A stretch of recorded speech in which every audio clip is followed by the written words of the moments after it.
நேரம் இல்ல. சீஷோட கால்களை அவர் கழுவினார். அந்த தேவகுமாரன் என்ன பண்ணாரு? சீஷோட கால்களை கழுவினார். ஏன்னா அவர் தாழ்மையாய் நம்ம இருக்கணும்ன்றதை கற்றுக் கொடுத்தார். அல்லேலூயா. அப்போ அவர் எடுத்ததுனால நானும் என்ன பண்ணணும் சொல்லுங்க. யாரை பின்பற்ற போறீங்க? இப்ப இயேசுவை பின்பற்ற போகிறபடினாலே அவர் ஞானஸ்நானம் எடுத்தார் அப்படின்னு வேதம் சொல்லப்படுகிறதுனால ஞானம் என்ன பண்ற? ஞானஸ்நானத்துக்கு நான் ஒப்பு கொடுக்கிறேன். அப்ப இயேசு மட்டும் தான் தேவனா, பிதாவாகி தேவன் மட்டும் தான் தேவனா அப்படின்னா பூமியில அநேக தேவர்கள் இருக்கிறார். வேதவசனம் சொல்லுது. சங்கீதம் 115 அதிகாரத்துக்கு நம்ம திருப்பிக் கொள்வோம். சீக்கிரமாய் வாங்க. 115 சங்கீதத்தை நாம் திருப்பிக் கொள்வோம். ஆனால் பூமியில நிறைய தேவர்கள் தேவன்கள்லாம் இருந்திருக்கு. அதற்கு வசனங்கள் இருக்கு பாருங்க. ஒரு 4 வசனத்துல இருந்து வாசிங்க பார்ப்போம். அவர்களுடைய விக்கிரகங்கள் வெள்ளியும் பொன்னும் மனுஷனுடைய கைவேலையுமா இருக்கிறது. அல்லேலூயா. அதனாலதான் சொல்றார் ஆண்டவர், கைவேலையாய் செய்யப்பட்டதான எந்த ஒரு காரியத்தை நீ பின்பற்றாத, எனக்கு என் பூமியில எந்த ஒரு உருவமும் நீ என்ன பண்ணக்கூடாது, உனக்காக என்ன உண்டாக்கி கொள்ள வேண்டாம், அது தேவனாய் இருக்கக்கூடாது. சிலுவையை கூட அப்படிதான், சிலுவையும் ஒரு உருவம் தான். அப்படிதானே? அப்படிதானே? ஆமா. நம்ம வந்து ஆண்டவர் நமக்கு அந்த சாபமான சிலுவையை நமக்கு ஆசீர்வாதமாய் மாற்றினார். ஆனா இன்னைக்கு ஜனங்கள் என்ன பண்றாங்கன்னா அந்த சிலுவையை அப்படியே தொட்டு உடம்புல எல்லாம் பேசுவாங்க. நீங்க பார்த்துருக்க மாட்டீங்க. இவனுடைய பெரகா சபையில அப்படிதான் பிள்ளைங்க எல்லாருமே போயிட்டு என்ன பண்ணுவோம், இந்த சிலுவையை அப்படியே தொட்டு கால் வலினா அந்த காலில் வைப்பாங்க. அப்புறம் இந்த பக்கம் தடவி இடுப்பு வலினா இடுப்புல வைப்பாங்க. அப்படியே தலையை கொண்டு போய் அந்த சிலுவையில முட்டி அதை ஒரு விக்கிரகமா வணங்க ஆரம்பிச்சாங்க. ஏன்னா நம்ம இன்னைக்கு எதிர்பார்க்க எனக்கு கண்ணுக்கு எதிர்க்க தெரிஞ்சாதான் நான் நம்புவேன் அப்படின்ற அந்த சூழ்நிலைகள் இஸ்ரேல் ஜனங்களுக்கும் இருந்தபடினாலதான் அவங்க மோசே சீனாய் மலைக்கு ஏறின பொழுது அவன் வருகிறதுக்கு 40 நாட்கள் ஆயிடுச்சு. அதனால நாங்க என்ன பண்ண போறோம், ஆரோடத்துல சொல்லி சீக்கிரமா எங்களுக்கு ஒரு சிலை, ஏதோ ஒரு வழிபடுகிறதுக்கு எங்களுக்கு ஒரு சிலை கண்டிப்பா வேணும். ஏன்னா அவங்க ஏன் அதை கேட்டாங்க அப்படின்னா, எகிப்திலே அவர்கள் அந்த சிலைகளை பார்த்து அவங்க பழக்கப்பட்டவர்களா இருந்தார்கள். எகிப்திலே தேவர்கள் என்று சொல்லப்படுகிறவர்கள் எல்லாம் என்ன பண்ணாங்க சொல்லுங்க, ஒரு மாதிரி இந்த தம்பூஸ் மூஞ்ச மாதிரி இல்ல, ஒரு உங்களுக்கே பார்த்திருப்பீங்க. எகிப்தினுடைய தேவர்களை அவர்கள் வணங்கி அதை பார்த்து பார்த்து இவங்க அடிமைத்தனத்தில் இருக்கும் பொழுது எகிப்தின் ஜனங்கள் எல்லாம் சிலைகளை வழிபாடு பண்ணினாங்க. நைல் நதியை வணங்கினார்கள், வயல்வெளிகளை வணங்கினார்கள், சூரியனை நமஸ்கரித்தார்கள். ஆண்டவர் அனுப்பின அந்த 10 வாதைகளும் அந்த 10 தேவர்களும் இஸ்ரவேல் ஜனங்களுக்கு அவங்க அடிமைத்தனத்தில் இருந்த பொழுது எகிப்தின் ஜனங்கள் வணங்கினவர்கள் தான் அந்த 10 வாதைகளுக்குரிய தவளைகளை கூட அவங்க வணங்கினாங்களாம், பேய்களை வணங்கினார்களாம், வண்டுகளை வணங்கினார்களாம், வெட்டுக்கிளிகளை வணங்கினார்களாம்.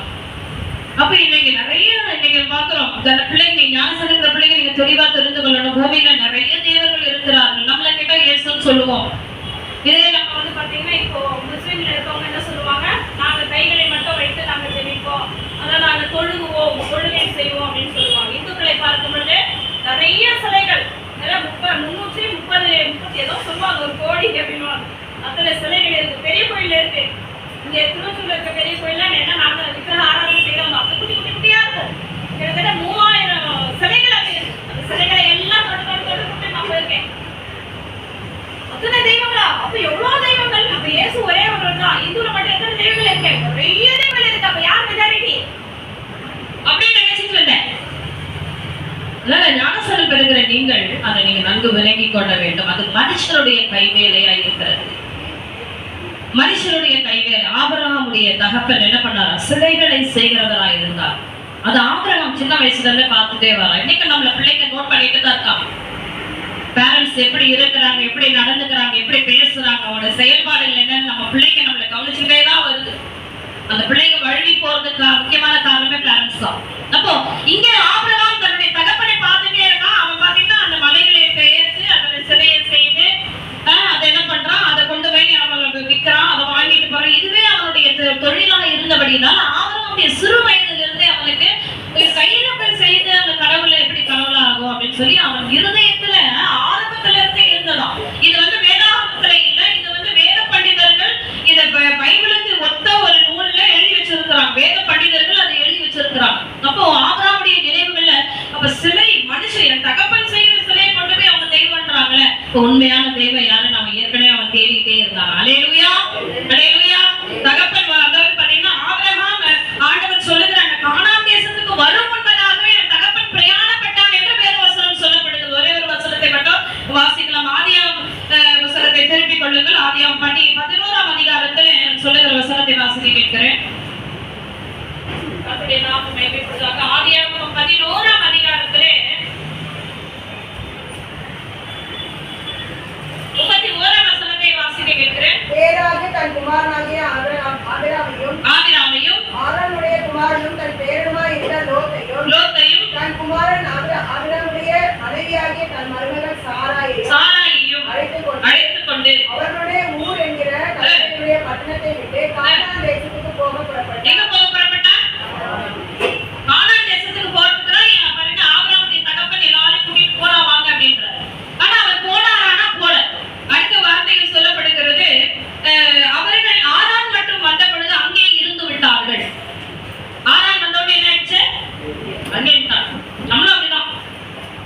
ஆண்டவர் போகணுன்ற தூரத்துக்கு நம்ம போக மாட்டோம். பரலோகத்துக்கு ஒரு அழைப்பு வச்சிருப்பார். நம்ம என்ன பண்றோம்? திடீர்னு ஸ்ட்ரக் ஆகி என்ன செஞ்சுட்டாரு எங்களுக்கு?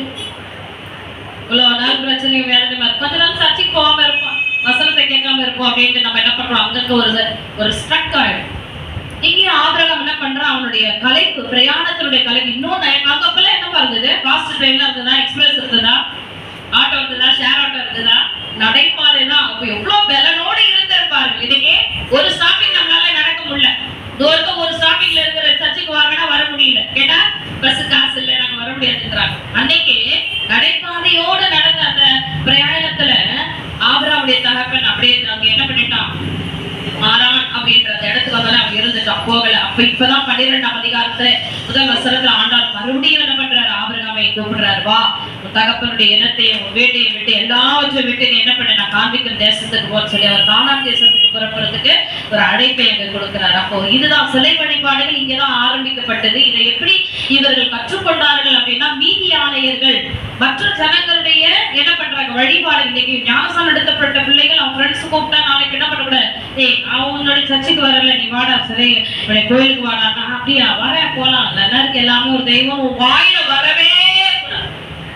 இதுதான் எல்லாம் ஒண்ணுதான் வாயில வரவே கூடாது. இயேசுவே மெய்யான தெய்வம். அல்லேலூயா, அல்லேலூயா. அந்த ஆணித்தரமான காரியம் இருதயத்துல இருக்கணும். அததான் இங்க 115ஆம் சங்கீதத்துல சொல்லப்படுகிறது. 3ஆம் வசனத்துல, நம்முடைய தேவன் பரலோகத்துல இருக்கிறார், நமக்கு சித்தமான யாவையும் செய்கிறார், அவர்களுடைய விக்கிரகங்கள் வெள்ளியும் பொன்னும் மனுஷருடைய கைவேலையுமா இருக்கிறது.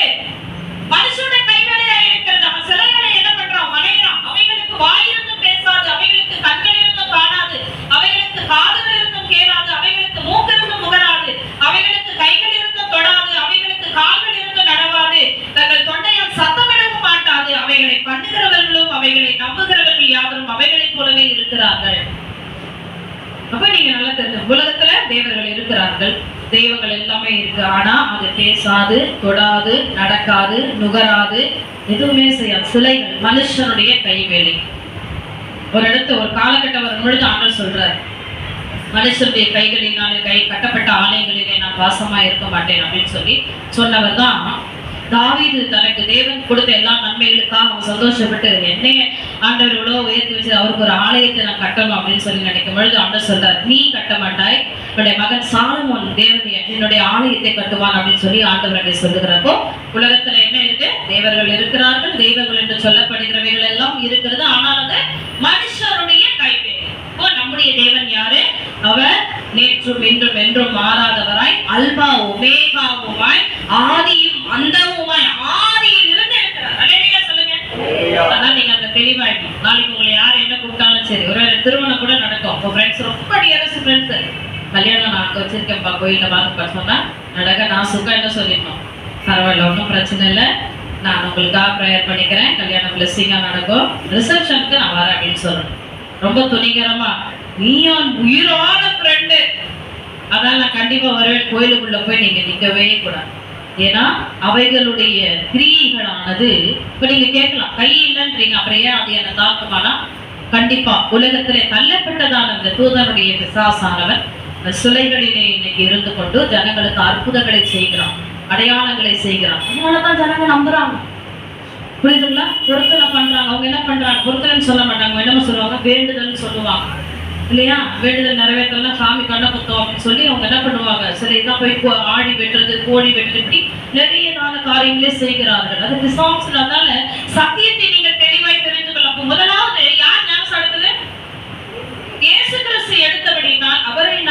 போகிறபடினா நானும் என்ன பண்ணணும்? ஞானஸ்நானம் எடுக்கணும். எப்போ இயேசு கிறிஸ்துவை பிரியமாய் இருக்கிறேன் பிதா சொன்னார் என்றால், ஞானஸ்நானம் பெற்று அவர் கரையேறி வந்த உடனே தான் அவருடைய பிரிய பிதா என்ன சொல்றாரு? இவர் என்னுடைய நேசகுமாரன், இவர்கள் எப்படி இருக்க? இப்பதான் சொல்லுவார் பெண்ணை பார்த்து, கரையேறி வந்தோடனே பெண்ணை பார்த்து சொல்றாரு, இப்பொழுது என்னுடைய மகன் மேல நான் பிரியமாய் இருக்கிறேன். ஏன்?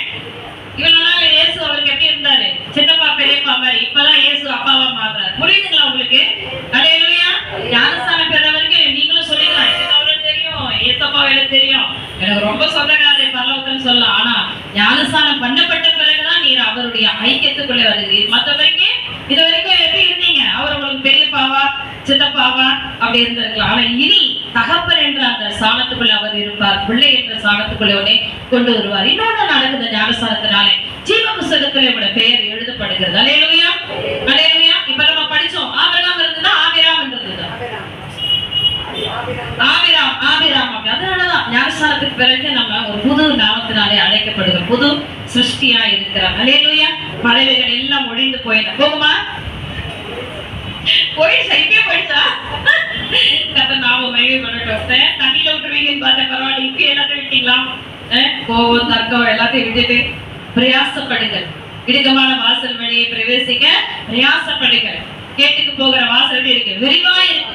எப்படி வேணா நம்ம நினைச்சா எப்படி வேணா வாழலாம், எப்படி வேணா வாழலாம்.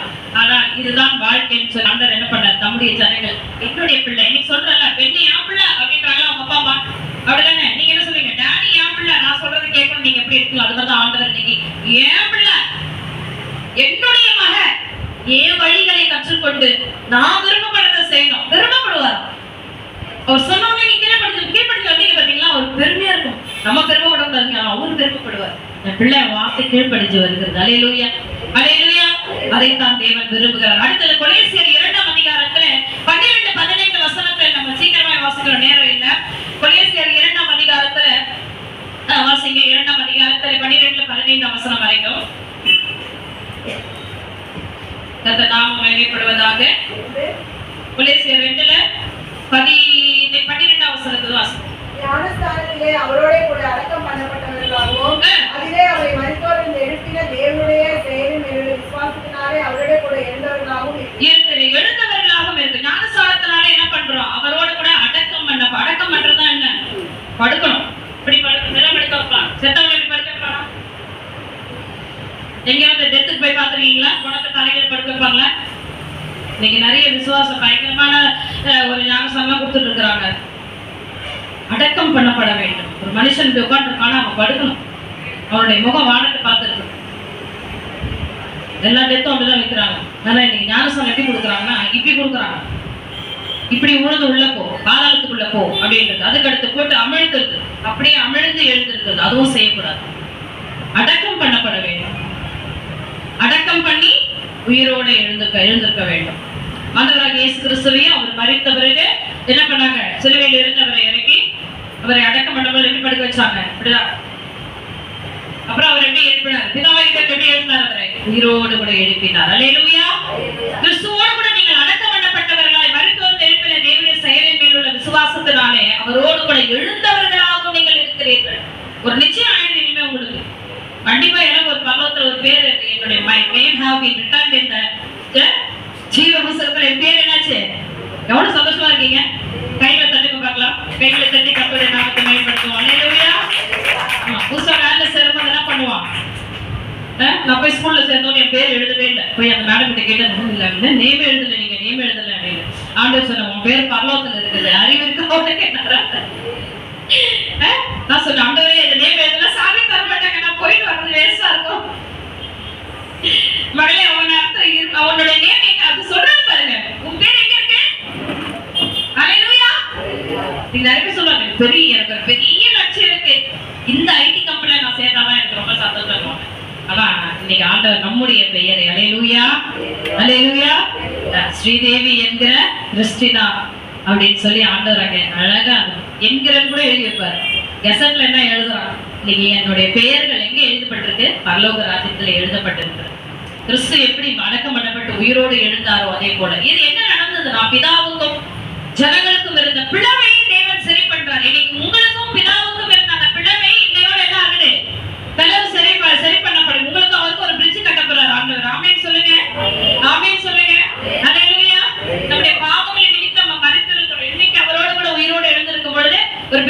வந்துருச்சு அப்படின்னு சொல்லி ஒரே சந்தோஷமா இருக்கு. பெரிய பெரிய பகவத்துல இருந்து நமக்கு ஒரு பெரிய ஒரு பாருங்க 11ஆம் வசனம் சொல்லுது, பாவங்களினாலேயும் உங்கள் மாம்ச விருத்த சேதனம் இல்லாமையினாலேயும் மரித்தவர்களாய் இருந்த உங்களை அவரோடு கூட உயிர்ப்பித்து அக்கிரமங்கள் எல்லாவற்றையும் உங்களுக்கு மன்னித்து நமக்கு எதிரடையாகும் கட்டளைகளால் நமக்கு விரோதமாகவும் இருந்த கையெழுத்தை அவர் குலைத்து அதை நடுவில் இராதபடிக்கு எடுத்து சிலுவையின் மேல் ஆணி அடித்து துரைத்தனங்களின் அதிகாரங்களில் முறிந்து கொண்டு வெளியகமான கோலமாக்கி அவைகள் மேல் சிலுவையிலே அவர் வெற்றி சிறந்தார். அல்லேலூயா, அல்லேலூயா. ஆதாம் பாவம் பண்ணோன்னு என்ன ஆயிடுச்சு? மனுஷர்களுக்கும் தேவனுக்கும் பெரிய ஒரு பிளவு உண்டாகி பிரிஞ்சுட்டாங்க. ஏதன் தோட்டத்தை விட்டு வெளியே துரத்துனார்ல, அது இன்னைக்கு நமக்கு சரியாகும் போதாமே. இன்னைக்கு ஆண்டவர் உங்களோட கூட ஒரு உறவோடு இனிமே உங்களை பார்த்துட்டே இருப்பார், கவனிச்சுட்டே இருப்பார். ஜீவபுஸ்தகத்தை டிக் போட்டுட்டே வருவார். அல்லேலூயா. யாரையும் கடிஞ்சு பேசுறாதீங்க, யாரும் கஷ்டப்படுற அளவுக்கு யாரையும் பேசுறாதீங்க. மனவேதனை படுற அளவுக்கு உங்க வார்த்தைகள் கடந்து வர வேண்டாம். யாரையும் விசனப்படுத்துகிற வார்த்தைகள் கடந்து வர வேண்டாம். பரிசுத்தமாய் ஜீவிக்கணும். உலகத்திலிருந்து வேறுபட்ட ஒரு வாழ்க்கையா இருக்க வேண்டும். அல்லேலூயா. அதுக்காக நீங்க முழுசா ஒரு சாமியாரா மாறிடுங்க நான் சொல்ல வரல. உலகத்துலதான் இருக்கோம், இருக்கிற ஆராதனை செய்யற பிள்ளைஇடத்துல பேசுவோம், எல்லாமே பண்ணுவாங்க. ஐக்கியமா இராதபடிக்கு உங்களை நீங்கள் பாதுகாத்துக் கொள்ளுங்க. அல்லேலூயா. அதான் பவுல் சொல்றாரு, ஐயோ நான் பரிசுத்தமா இருக்கணும்னா அப்ப இந்த உலகத்திலேயே நான் வாழ முடியாது, டைரக்டா நான் பரலோகத்துக்கு தான் போகணும் அப்படின்றாரு. அப்படி நான் உங்களுக்கு சொல்ல வரவில்லை, உங்களை கரைப்படாதபடிக்கு நீங்க உங்களை பாதுகாத்துக் கொள்ளுங்க. பரிசுத்த ஆவியானவர் அதற்கு உதவி செய்வார். சரிங்களா? எதிரிலேயே இருந்த காரியங்கள் இங்கே உடைக்கப்படுகிறது. அதனால கொலோசியர் 3ஆம் அதிகாரம் 1 வசனம், நீங்கள் கிறிஸ்துவுடனே கூட இருந்தது உண்டானால் கிறிஸ்து தேவனுடைய வலது பாரசத்தில் வீற்றிருக்கும் இடத்தில் உள்ள மேலானவைகளை தேடுங்கள் அப்படின்னு சொல்லப்பட்டிருக்கு. அல்லேலூயா. எனவே நீங்க என்ன பண்ணணும்? ஞானஸ்நானம் கிடைச்சிருச்சு, நம்ம ஆண்டவருடைய பிள்ளையா அடுத்தடுத்து அவர்கிட்ட கிஃப்ட் எல்லாம் வாங்கிட்டே இருக்கணும். கிஃப்ட் எத்தனை பேர் பிடிக்கும்? எல்லாருக்குமே பிடிக்கும். நமக்கு கிஃப்ட்னாலே நமக்கு ஒரு சந்தோஷம் தான். சாதாரண ஒரு மோதிரம் கூட சரி, ஒரு 2 ரூபாய் மோதிரத்தை ஒரு கவர் பண்ணி கலர் பேப்பர் கொடுத்தா ஒரே கொண்டாட்டமா இருக்கும். அதுக்கு என்ன அர்த்தம் அப்படின்னா, ஆவியின் வரங்களை நீங்கள் பெற்றுக்கொள்ள வேண்டும். அல்லேலூயா. 9 வரங்களும் பெற்றுக்கொள்ள வேண்டும். இந்த உலகத்தை ஜெயிக்கிற ஜெயத்தை ஆண்டவர் கொடுப்பார். குமாரன் அப்படிதான் ஞானஸ்நானம் பெற்று வெளியே வந்த உடனே 40 நாள் அவரை வனாந்திரத்தில் சோதிக்கும்படி பிதாவாகிய தேவன் கொண்டு போறார். ஆவியானவர் என்ன பண்றாரு? ஆவியானவர் அவரை சோதிக்கும்படி கொண்டு போகிறார். 40 நாள் கழித்து அவர் எப்படி வந்தாரா? பயங்கர பாவராய் வந்தார். அல்லேலூயா. இந்த உலகத்துல ஜெயம் எங்க போய் நின்னாலும் சரி, இனிமே உங்க மேல என்ன இருக்கும்? எப்பவே முத்திரை இருக்கு. இப்ப ஞானஸ்நானமே இன்னும் பெரிய முத்திரை ஒண்ணு போட்டுருவார் ஆண்டவர். அவ்வளவுதான். எங்க போனாலும் இவன் என்னுடைய மக, அவளை உள்ள விடு, என் மக வந்திருக்கா, வாயத்தவங்க அதை பேசாதேன்னு ஆண்டவர். அல்லேலூயா. குற்றப்படுத்தாத, என் பிள்ளைய குற்றப்படுத்துகிறதுக்கு நீ யார் அப்படின்னு ஆண்டவர் கேட்பார். எங்க இருக்கு நம்ம நேம்? சாதாரண ரெக்கார்ட்ல எங்க இருக்குது? ஜீவ புஸ்தகத்துல இருக்கிறபடினால உங்களுக்கு பாதுகாக்கிறதுக்கு 2 தூதர்கள். எவ்வளவு ஒரு லக்கு பாருங்கல்ல. ஞானஸ்நானம் எடுத்தாலும் உங்களுக்கு 2 தூதர்கள் வீட்டுல இருப்பாங்க. இனி சிஸ்டரிங் பயவே வேணாம். பெண்ணோட ஆண்டவர் ஏஞ்சல்ஸ் வச்சிருவாரு. பிள்ளை எழுந்துக்கிறான் பாரு, அவனை குடி, அவனை தூக்கு, அவனை சாப்பிடக்கூடிய எல்லா படிப்படை தூதர்கள் எல்லாம் ஆண்டவர் வச்சு மகிமை நடத்துவார். அவைகளுக்கு நாம் பாத்திரமாய் நடந்து கொள்ள வேண்டும். அல்லேலூயா, அல்லேலூயா. சரி, அதனால உங்களுக்கு நல்லா தெரியும் நினைக்கிறேன். 1 பேதுரு 3ஆம் அதிகாரத்துல 18ல இருந்து 22ஆம் வசனத்தை மட்டும் வாசிச்சு நம்ம ஜெபிச்சு கிளம்புவோம். 1 பேதுரு 3ஆம் அதிகாரத்திலே 18ல இருந்து 22ஆம் வசனம் வரைக்கும் வாசிங்க சிஸ்டர். ஏனெனில் கிறிஸ்துவ நம்மை தேவனிடத்தில் கேட்கும்படி அநீதி உள்ளவர்களுக்கு பதிலாக நீதி உள்ளவர்களாய் பாவம் நிமித்தம் ஒரு தரம் பாடுபட்டார். அவர் மாம்சத்திலே கொலையுண்டு ஆவியிலே உயிர்ப்பிக்கப்பட்டார். அந்த ஆவியை அவர் போய் காவலில் உள்ள ஆவிகளுக்கு பிரசங்கித்தார்.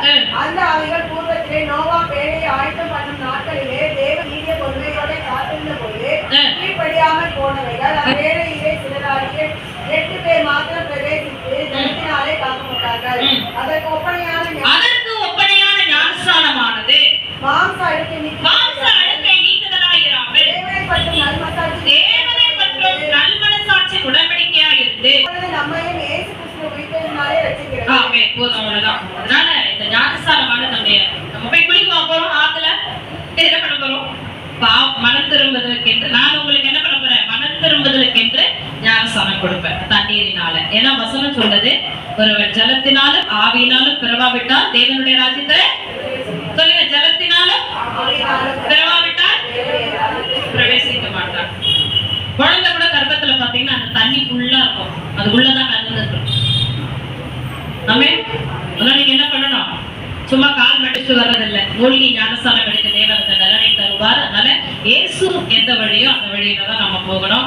இயேசுன்றோமே சொல்லி இயேசுடைய காரியங்கள்லாம் சொல்ல நீங்க பிதா குமாரன் பரிசுத்தாவினால் அதுதான் ஆண்டவருக்கு கட்டளையை கொடுத்தார். இன்னைக்கு நிறைய பேர் இயேசு கிறிஸ்துவினால ஞானஸ்நானம் கொடுக்கறாங்க கிடையாது. அங்கே ஆண்டவராகிய இயேசு கிறிஸ்து மத்தேயு சுவிசேஷம் 28ஆம் அதிகாரத்திலே சொன்னார், நீங்கள் புறப்பட்டு போய் சகல ஜாதிகளையும் என்ன பண்ணுங்க, முதல்ல என்ன மாத்துங்க, சீஷராய் மாற்றி பிதா குமாரன் பரிசுத்தாவின் நாமத்தினாலே அவர்களுக்கு ஞானஸ்நானம் கொடுத்து நான் உங்களுக்கு கட்டளையிட்ட யாவையும் செய்யும்படிக்கு அவர்களுக்கு என்ன பண்ணுங்க. சொல்லி முடிக்க மாட்டீங்க. எங்க இருக்க அந்த வசனம் தேடுறீங்களா? வாசிங்க 19ஆம் வசனத்தை வாசிங்க. 28:19. ஆகையால் நீங்கள் புறப்பட்டு போய் சீஷராக்கி குமாரன் பரிசுத்தாவின் நாமத்தினாலே அவர்களுக்கு ஞானஸ்நானம் கொடுத்து நான் உங்களுக்கு கட்டளையிட்ட யாவையும் அவர்கள் கைக்கொள்ளும்படி அவர்களுக்கு உபதேசம் பண்ணு. இப்போ உங்களுக்கு ஞானஸ்நானம் கொடுத்துறாங்க, நீங்க என்ன பண்ணணும்? கட்டளைகளை கைக்கொண்டு வழி நடக்கணும். நம்ம எல்லாம் முழங்கால் படியிட்டு ஜெபிப்போம். அந்த நல்ல வேற ஏதாவது டவுட் இருந்தா நீங்க கேட்கலாம். ஒரு 5 நிமிஷம் கொடுக்குறேன். ஞானஸ்நானத்தை குறித்து ஏதாவது ஏதாவது டவுட் இருக்கா? இப்போ உட்காந்து டவுட் என்ன இருக்கா? ஞானஸ்நானத்தை குறித்து எடுக்கலாமா? Perfect, very good. Danny doubt என்ன இருக்கா? சரி, யாரும் கம்ப்ளீட் பண்ணாங்களா? கிறிஸ்துவங்களை யாரும் கம்ப்ளீட் பண்ணாங்களா? வேறு யாரும் கம்ப்ளீட் பண்ணாங்களா? இல்ல நீ தான் அடுத்த வர. சரி, நம்ம ஜெபிப்போம். கரங்களை உயர்த்தி ஞானஸ்நானத்துக்கு வருகிற பிள்ளைகளுக்காக நம்ம ஒன்றிச்சோம். ஜெபிக்கலாம். அந்த ஆற்றல் நீர்களை கர்த்தர் ஆசீர்வதிக்கும்படியாக அதில் விளையாடி கொண்டிருக்கிற மீன்கள் எல்லாம் தூரம் போகும்படியாக ஞானஸ்நானம் எடுக்க கரை இறங்கணும். கால் பட்ட உடனே அந்த இடத்தை தேவதூதர்களுடைய பாதுகாப்பை வைக்க எல்லாம் ஜெபிப்போம். எல்லா வாய்களை திறந்து எங்களை மிகவும் அதிகமாய் நேசிக்கிற எங்க நல்ல தகப்பனே, இந்த நாளை நீ குறித்து வைத்திருக்கிறதுக்காக உமக்கு நன்றி அப்பா.